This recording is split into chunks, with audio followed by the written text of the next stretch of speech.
तेज बिजली सीधी कौवों के घर पर गिरती है। घर को आग लग जाती है और दोनों कौवे उसी आग में जलकर मर जाते हैं। सुबह जंगल के सभी पक्षी वहाँ इकट्ठे थे। इन कौवों को इनके पापों की सजा मिली है। जो इन्होंने अपनी बहू से किया ये उसी की सजा है। ये कौवे बहुत बुरे थे। सब पक्षी उनके मरने के बाद भी उन्हें अच्छे शब्दों से याद नहीं कर रहे थे। गोरी कौवी अपनी बेटी के साथ खुशी खुशी रह रही थी। वो अब पहले से बेहतर जिंदगी गुजार रही थी। प्यारे दोस्तों, इस कहानी को लाइक, अपने दोस्तों के साथ शेयर और चैनल को सब्सक्राइब करना बिल्कुल मत भूलना। आपका धन्यवाद। गुड़िया सब्जी लेने बाजार गई हुई थी। अंकल अंकल, कबूतर अंकल, प्लीज पहले मुझे सब्जी दे दे। मेरी सौतेली माँ मुझे बहुत मारेगी अगर देर हो गई तो। फिर कबूतर सब काम छोड़कर गुड़िया को सब्जी दे देता है और गुड़िया सब्जी लेकर घर चली जाती है। बेशरम, कहाँ चली गई थी? जहाँ जाती हो जाकर ही बैठ जाती हो। मम्मा मम्मा, मैंने तो आपसे कहा है इसके पंख ही काट देते हैं। नहीं नहीं माँ, वहाँ सब्जी की दुकान पर भीड़ लगी हुई थी। आप खड़े खड़े मेरा मुंह क्या देख रही हो? जाकर मैले कपड़े धो ले और बर्तन भी अच्छे से साफ कर लेना।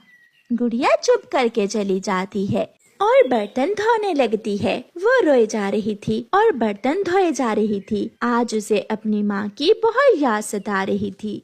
गुड़िया की माँ के मरने के बाद गुड़िया के पापा ने दूसरी शादी कर ली थी और फिर कुछ दिनों बाद गुड़िया का पापा भी मर गया था। ऐसे गुड़िया अब अपनी सौतेली माँ और बहन के सहारे ही जीती थी। दूसरे दिन गुड़िया अपना मटका लिए नदी से पानी लेने जा रही थी। उसे रास्ते में एक टूटी फूटी गुड़िया मिलती है। गुड़िया वो गुड़िया उठा लेती है और उसे लेकर अपने घर आ जाती है। महारानी, अब तेरे इस गुड़िया से खेलने के दिन नहीं है। जाकर रसोई में खाना बना ले। गुड़िया अपने कमरे में रखती है और रसोई में जाकर खाना बनाने लगती है। ले माँ जी और बहन, मैंने खाना बना लिया है। गुड़िया की सौतेली माँ और बहन गुड़िया के सामने बैठकर खाना खा रही थीं। गुड़िया भी भूखी थी मगर वो उसे थोड़ा भी खाना नहीं देती। हंडिया में कुछ खाना बचा था। गुड़िया रसोई में जाकर वो खाना खाने लगती है और पीछे से उसकी सौतेली बहन उसे देख लेती है। मम्मा मम्मा, देखो देखो, चोरनी रसोई से खाना चोरी करके खा रही है। सौतेली माँ एक छड़ी लेकर आती है और गुड़िया की पिटाई शुरू कर देती है। माँ मुझे छोड़ दे, बहुत भूख लगी थी इसलिए गलती हो गई। मैंने थोड़ा सा खाना खा लिया। मम्मा, इसे इसके कमरे में बंद कर देते हैं ताकि इसे पता चले कि चोरी करना बुरी बात है। फिर गुड़िया की सौतेली माँ और बहन गुड़िया को एक कमरे में बंद करके बाहर से ताला लगा देती हैं। रात हो जाती है और गुड़िया बैठी रो रही थी। गुड़िया गुड़िया, मेरी तरफ देखो, मेरी तरफ देखो। तुम तो एक ही लौना गुड़िया हो, क्या तुम बोल भी सकती हो? हाँ, बहुत हो गया, तुम पर बहुत अत्याचार हो गया। मुझे आपकी मम्मा ने आपकी मदद के लिए भेजा है। बहुत मार लिया आपकी सौतेली माँ और बहन ने आपको। अब उनकी बारी है। आप ये फल खाओ और फिर बाद में मैं आपको खाना भी देती हूँ।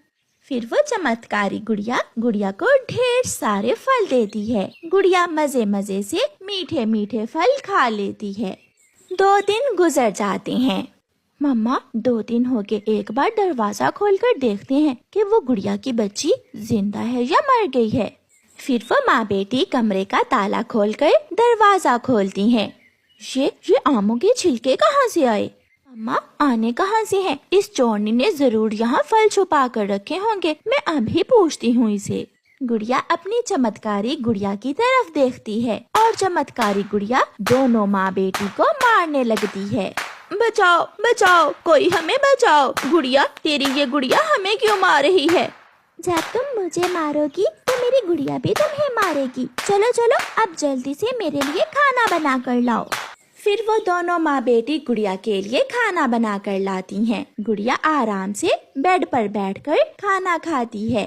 सौतेली बहन, चलो अब बर्तन धो लो, तुम्हें भी तो पता चले कि बर्तन कैसे धोते हैं। मम्मा मेरे साथ आए, मुझे इस भूतिया गुड़िया से बहुत डर लगता है। फिर वो दोनों माँ बेटी बर्तन धोने जाती हैं, तो गुड़िया की जादुई गुड़िया काली बिल्ली बनकर वहाँ आ जाती है और उन्हें डराने लगती है। बचाओ बचाओ, कोई हमें बचाओ। फिर गुड़िया की सौतेली माँ और बहन गुड़िया से माफी मांगती हैं और गुड़िया उन्हें माफ कर देती है। ऐसे गुड़िया की जादुई गुड़िया गुड़िया का बदला लेती है। प्यारे दोस्तों, इस कहानी को लाइक, अपने दोस्तों के साथ शेयर और चैनल को सब्सक्राइब करना बिल्कुल मत भूलना। आपका धन्यवाद।